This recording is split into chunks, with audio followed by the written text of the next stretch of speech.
राज्यात सध्या महापालिका निवडणुकीचा धुराळा हा उडालाय। मुंबई पुण्यासह 29 महापालिकेच्या निवडणुकांसाठी आजपासून उमेदवारी अर्ज भरण्यास सुरुवात झाली आहे। पण जिल्हा परिषद आणि पंचायत समितीच्या निवडणुका कधी लागणार याकडे सर्वांच्या नजरा लागल्या। जिल्हा परिषद निवडणुकीच्या तारखेबाबतचे अपडेट समोर आले। महायुतीमधील माजी मंत्री दिलीप वळसे पाटील यांनी आठवडाभरात निवडणुका होतील असा अंदाज वर्तवलाय। त्यामुळे झेडपीच्या निवडणुका याच आठवड्यात जाहीर होण्याची शक्यता वर्तवण्यात येते। राज्यात पहिल्या टप्प्यात नगर परिषदा आणि नगरपंचायतीच्या निवडणुका पार पडल्यात। आरक्षणाच्या पेचामुळे दुसऱ्या टप्प्यात 29 महापालिकेच्या निवडणुका होत आहेत, तर अखेरच्या तिसऱ्या टप्प्यामध्ये 32 जिल्हा परिषद आणि पंचायत समितीच्या निवडणुकींचा धुराळा हा उडणार आहे।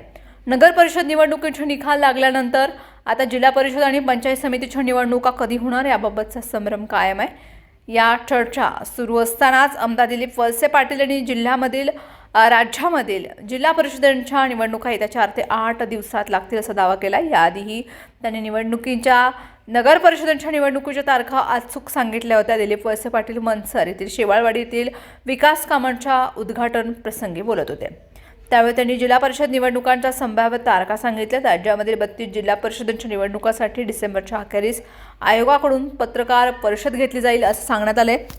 सर्वोच्च न्यायालयानं 31 जानेवारी 2016च्या आधी राज्यामध्ये सर्व निवडणुका घेण्याचे निर्देश दिले। त्यामुळे महापालिकेच्या निवडणुकांसोबतच राज्यामध्ये जिल्हा परिषदांच्या निवडणुकाचा हा धुराळा उडू शकतो। त्यामुळे या आठवड्यामध्ये अखेरीस सोमवारी निवडणुकीची घोषणा होऊ शकते।